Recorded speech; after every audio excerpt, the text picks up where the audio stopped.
Now we're going to look at Unit 2. So in Unit 1, we looked at, kind of this whole idea of entrepreneurship and what was it all about. And now we're kind of moving into the business plan, okay, the real core. And I've just broken it down into sub-assignments. So the first real thing I've asked you to do in terms of the next assignment is to consider this idea of a business idea. What business idea would you contemplate?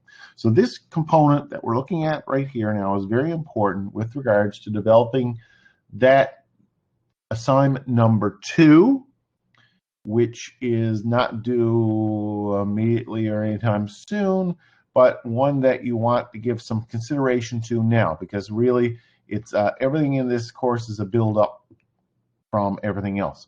So this will help you do assignment number 2. Okay, what I want you to do, is to introduce you to Port Rexton Brewing. A few years back, when we actually had real classes, and it really was an environment, we went down to Port Rexton Brewing to see what they did and see how they did it. So these are 2 ladies that started it. One of them, Sonia Mills. Sonia's from Clarenville. And the other lady, McDonald, Alicia, Alicia's from the Halifax area. Anyway, so Alicia and Sonia met hesitantly over a casual beer. They quickly discovered they both had a passion for craft beer. And basically, the 2 gathered a lot of experience in Nova Scotia's craft brewery. I think they gathered experience by drinking a lot of beer and were members of the Ladies' Beer League. As the craft beer scene evolved in Nova Scotia, and it did evolve very quickly in Nova Scotia, much more advanced than it is here in Newfoundland, we attempted many unique and educational events and festivals. In other words, they drank a lot of beer. Before long, Alicia was apprenticing in brewing. At the time, as time went on, they got to know a lot about brewing and decided to jump into the business. They originally planned to open a place in Halifax, but plans changed when Mills moved back to the Clarenville area because her father was sick. Her father was quite ill. So they came back to Clarenville, and they decided to bring the idea with them. Research has showed that many breweries in rural areas are flourishing, and after factoring in their business plan, they decided Port Rexton would have been the ideal spot to set up a brewery. And again, tapping in on the tourist area down there and all of the touristy area around Trinity and the lake, they thought it would be a really good idea. So they discovered a whole lot of people were already brewing and interested locally, and they felt there was a market there, and the tourism market certainly helped. When the brewery first announced, they got a lot of positive reaction. They set up a Facebook page. People were very joined that and were very, positive towards it. Anyway, so they both brought some backgrounds, business background. Sonia, for example, has a law degree and a master's in business. And Alicia was more geared up in the making beer. She was really keen on making the beer. So they planned to produce about 300 hectoliters of beer each year. That's 1,000 pints per run. They're a great big tank. Probably about 80 gallons to 100 gallons of beer. The peers say that they have a number of types and styles of beer in mind, but aren't ready to divulge the information yet. Well, now that they've opened, all that is widely available. The beer drinking public can expect to see a series of limited edition beers, so there's always be something. And I just got an email from Alicia and Sonia a little while ago saying that they want to create a beer for White Hills. So their brewery is actually an open concept where people can view the tanks, watch the brewing, and enjoy a beer. We really want to create a space that's inviting, hands-on, and gives an atmosphere that's relaxed. So effectively, they have created this brewery in Port Rexton, and it certainly has done very well for itself. A lot of people go down there on the weekends and the like. There seems to be people from all over, and they got a nice deck, and it's a nice place to go in the summer, and you can actually see the brewing operation. So they've been very successful. In fact, they've enlarged now. They got a canning facility up on the main road. So that's an example of a couple of entrepreneurs who really kind of, I don't know, they fell into it. They thought about it. They enjoyed beer. So they brought some things to the table that was pretty typical of how entrepreneurs start a small business. An interest, some background, a serendipity. They ended up back in Newfoundland. They found the place down Port Rexton. And they had a willing market. So all of those things certainly helped create Port Rexton Brewery. So this particular unit then is really kind of driving into that basic idea. How do people end up becoming entrepreneurs? What is it that allows them to make that leap of faith from someone who's thinking about it to someone actually doing it? Okay? So in this unit, there's a whole bunch of things in this unit. I must say there's a lot of material here. We're going to look at the stages of the entrepreneurial process, and there are 4. We're going to look at the advantages and the typical concept of what are some of the pluses and what are some of the minuses of starting a small business. We're going to look at the sources of ideas for new venture, and this is going to be important for you with regards to your thought. Summarize the qualitative aspects of evaluating business opportunities, such as, is there a big enough market? Is this the type of product people will buy? That sort of thing. Startup techniques. We're going to describe basic forms of business ownership, which is important to be able to think about how we can set this up. We're going to describe the methods by which an entrepreneur can enter the market, recognize the ways an entrepreneur can develop a strategic competitive advantage. That's the terminology you may have heard through your marketing courses. We're going to examine the types of information available to assist in the quantitative analysis and the how we crunch the numbers effectively. And we're going to identify a systematic way to quantitatively assess an industry and evaluate financial feasibility. So this is really putting math to it to say, how can we prove that this is a good idea? How can we help support that this is a good idea in terms of a practical sense? Okay. Let's go down here and start the basic information. And you'll find all this in the appropriate chapter in the book, which I think is chapter 2. Yeah. So the process of starting a new venture can be referred to as the entrepreneurial process. And the process involves 4 distinct stages. And you can think about this as a timeline as opposed to a set of, 4 different things. It's more or less as we go along. First and foremost, you have to evaluate, to identify. So we need to identify that there is an opportunity. And in the case that we just looked at, the article that we just looked at, they identified an opportunity for craft beer. Okay? And they evaluated to say, can it succeed here in Newfoundland? And they looked at Port Rexton. They thought, yeah, they got a lot of positive feedback and said, yeah, the numbers look good. Then they're going to develop a business plan. They talked about how they actually use that to help develop their business plan, which is, how is this company, how is this going to make money? Is it feasible? Is this a dream that's real, or is it a dream that's just should still remain a dream?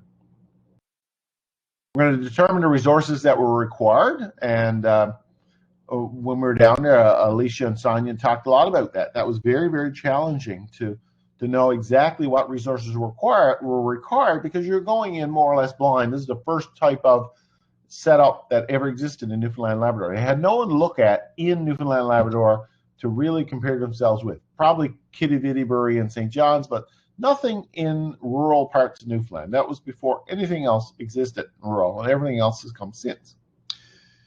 And managing the business. And managing the business, this is something they talked a lot about too in their discussion, was that's hard because it is a 24/7 operation. And weighing out what you need to do, when you need to do it, who's going to do it, can be burdensome. So it's not all roses. There are challenges, but you need to identify before you ever get into business to say, look, I'm going to have to think about an idea. I'm going to have to evaluate that idea. I'm going to have to write a business plan. And I don't mean write it from a get that over with point of view. You really got to live your business plan.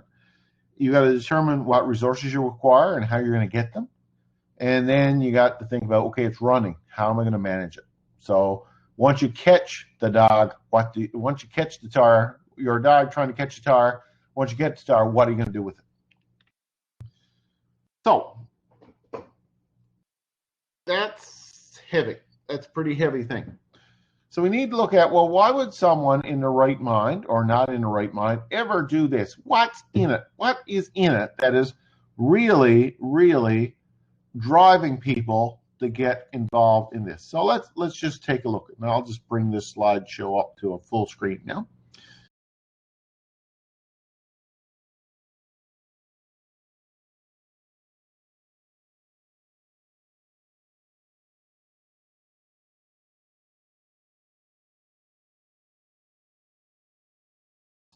The very first advantage that people often cite for becoming entrepreneurs is that they're their own boss. They are independent. Because of that, they have no one to report to except themselves. So they're only accountable to themselves, which is a pretty powerful driver because a lot of people just don't like being under someone else's thumb. And that is a big driver for people to go into business for themselves. A lot of other people will say, okay, one of the things I want to do when I go into business is learn new skills. I got to be a sponge. I got to soak things up. How to make beer, how to run a brewery, how to effectively create ideas to get people to come into the brewery.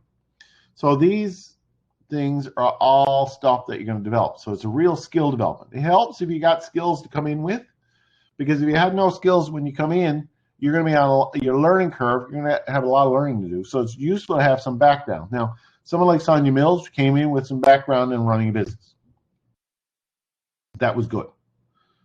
Financial rewards. In spite of the high financial risk, there is good potential for reward out of the business. So, you're going to be making a lot of money for yourself. You're going to be employing people. It's going to make you feel good about that. And that's all great. And it is always challenging. And a lot of people just love the challenge. The challenge can be great. As a business owner, you work hard, you play hard, you enjoy it, and you think, well, what am I going to do next? And it certainly contributes to a lifestyle. And those ladies, when they started that brewery, it is very much a lifestyle. You will live the lifestyle. So that craft brew lifestyle, in the case of craft breweries, is a pretty unique bunch of people. They tend to be artisanal. They tend to be having some money. They tend to be young. And they've certainly created an environment where those people have come and bought their product. There are some disadvantages, though. We have to recognize that this is a huge financial risk because you have no idea whether it's going to make any money or not. There's a lot of stress, and there certainly is a lot of stress, especially when there's a lot of steps to be managed and running that business, taking care of that business, paying the bills. That's challenging. There's a lot of time commitment. It's a 24/7 operation. It never goes away. It never goes on holidays. People conflicts, and they have seen that as an example. They've had a very trying time with themselves running that business. And undesirable duties. Nobody likes cleaning toilets, but that's part of the job. Where do the ideas come from? So we ask ourselves, okay, now if we could get past the disadvantages, we say, okay, look, let's start a business. Where are we going to get the ideas for that? Well, where did their ideas come from? Well, their ideas came a lot from experience, personal experience. And personal experience is one of the best. You spent a lot of time in these breweries. You know how they operate. You like the lifestyle. That's certainly going to identify some potential opportunities for you as an individual. There's also personal or professional work experience. If you work at running a business, if you know about that and you had some business background, it certainly makes it that much easier to get involved. So work experience often plays in. We got a lot of people who work for other people who've gone out on their own. Again, their work experience just showed them the ropes to skip and the ropes to know. Observation, watching other entrepreneurs. Existing product and services. If you can't find a good product, as I say, Tilley hats, the guy who invented Tilley hats, Alex Tilley, he could not find a hat to stay on his head because his head was too big and he was always out sailing. So he said, I'm going to make my own hat and put a string on it to hold it onto my head. And Tilley Endurables was born. or deliberate searches. A lot of people just take a very academic approach to it and let's go out and look for opportunity somewhere. Focus groups are a common tool too that's used to ask a select group of people. So a focus group is just a group of people that you bring in, usually less than 10, and you ask them, what is it you would like to see? And it's a fairly in-depth discussion that would help generate some ideas. And finally, we got this issue of brainstorming. That's a terminology that's come up back in the 60s by the Boston Consulting Group, which basically is a process of getting people to throw out ideas in a non-judgmental environment. So people who brainstorm throw out ideas, nobody's allowed to criticize, but lots of people are allowed to steal your idea and make it better. So it's an organized process of a lot of ideas pouring out. So, okay, so you say to yourself, okay, I can find some ideas. I know that there's some places with ideas. The next thing you're asking yourself is, well, how do I go about doing this? And really, there are some options too for moving it ahead. You can start a new business. If your family is already involved in business, you can just join the family business, as we saw with Philip Mercer and Scott Mercer, the Mercers there in the last unit. You can open a franchise, which is really buying into someone else's idea and paying them rent for it. Or you can buy an existing business, which is just taking over someone else. And each of those have positives and negatives. If we were to think about starting a business, so if you're someone who really wants to get started, you need to think about these options in the following context. You're going to think, is this a new idea or is it a newly invented idea? Is there an opportunity that's being created that I can take a look at? You know, is there an opportunity? Keep your eyes open for opportunity. And we're thinking about, okay, is this the right idea for me? I don't want to get caught in something I don't enjoy. So if we think about, okay, let's start up a business, that's a good way to go, but you have no basis of which to grow it. Everything, you're making it up all as you go along. Another type of business is the family-owned business, which is really you take over something you're very familiar with.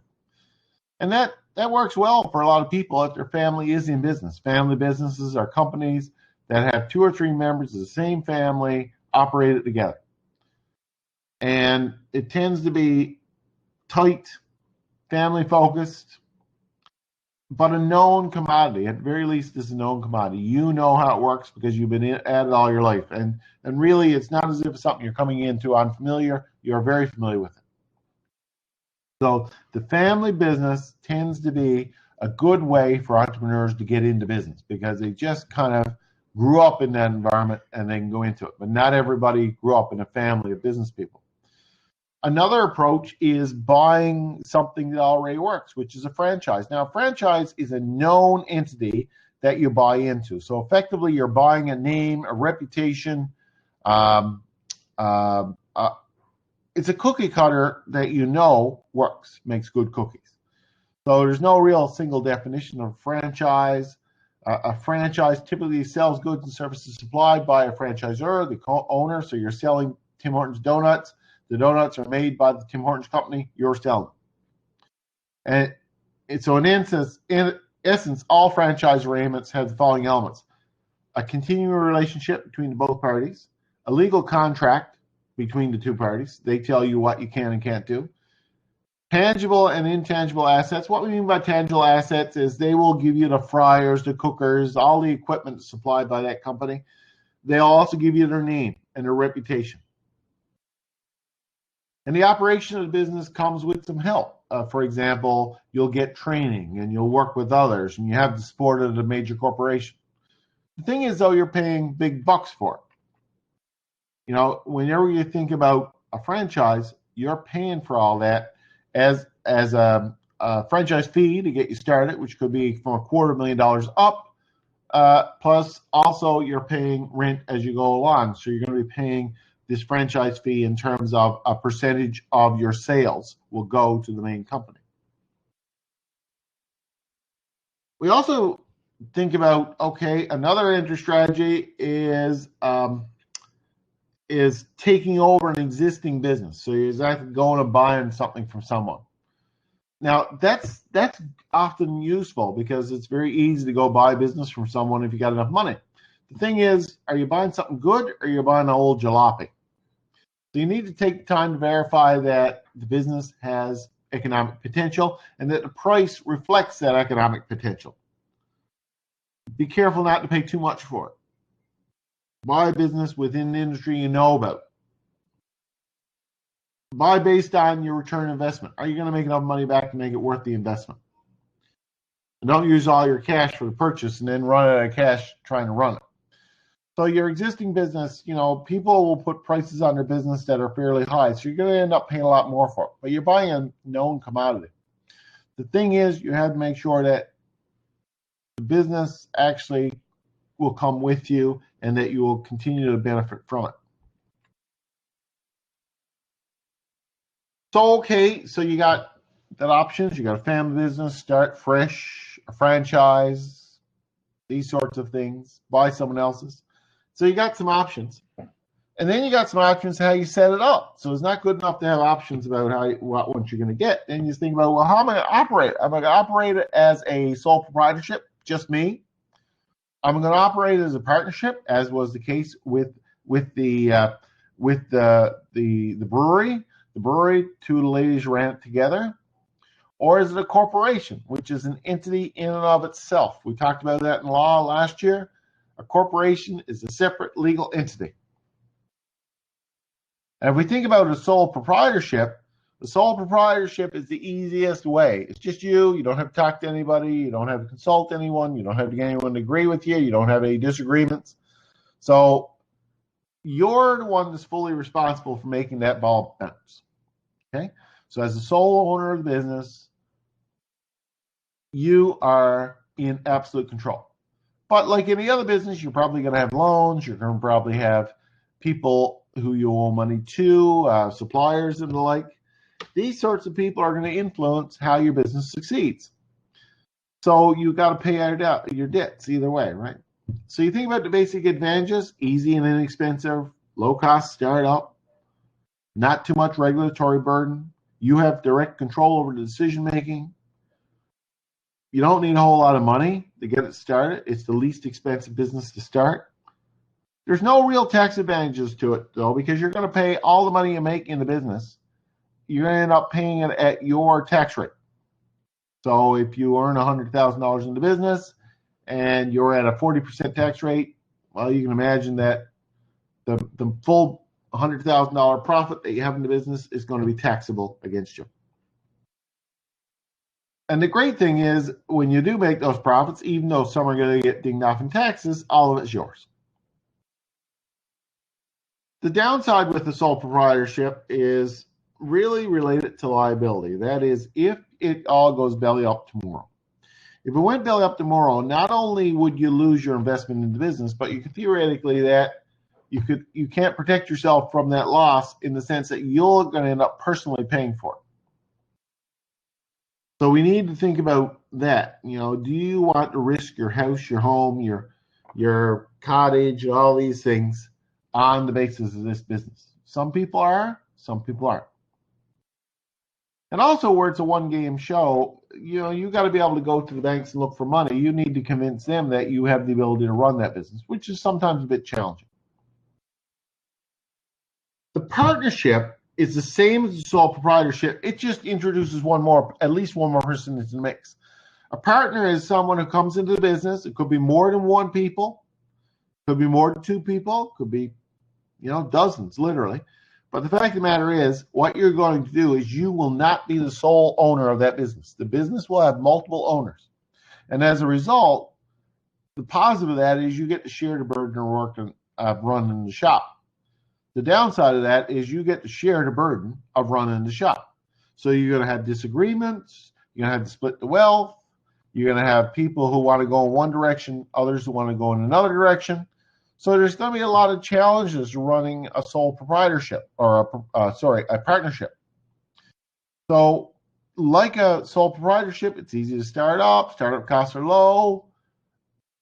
these sorts of things come into play. But the advantage is you split the workload, you split things, and you kind of can have the amount of work with two people.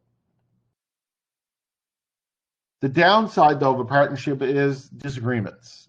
Disagreements is a problem that riddles partnerships. And the thing is can you trust your partner? Let's assume your partner goes out and buys all this stuff on the business's name. You're going to be responsible for paying for it as well as the partner. So if the partner walks away from it, you're still responsible for it. So you need to think about that. And like a partnership, or like a sole proprietorship, you're both on the hook for the debts of the business, not only professionally but personally. So you could lose your house and the like. And what happens if the partner goes away? What happens? What impact does it have on the business? Finally, we got the corporation. And when we think about the corporation is an entity that is created in law that is a legal person. Now, the legal person, in order to have control of that, you buy shares in the corporation. So you can have multiple owners who have shares. It could be only one owner, but there could be multiple that own shares in the business, 10% share, 20% share, so on.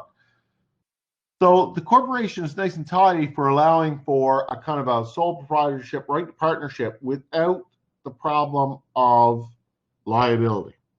So effectively, what you can lose in a corporation is just your investment. You can isolate yourself so you can't lose any more than your investment. And the separate legal entity, the advantage of that is that people can sue the corporation, but they can't sue you. If you get run over by a bus, the corporation continues. These sorts of things happen. And there's also tax advantages with the corporation. But again, the corporation is expensive to set up. You got to have a lawyer. You got to pay for incorporation fees. You got to record. You got to be able to go to Revenue Canada with all your information with regards to the corporation on a regular basis. All the problems of multiple partners still exist, conflict and the like.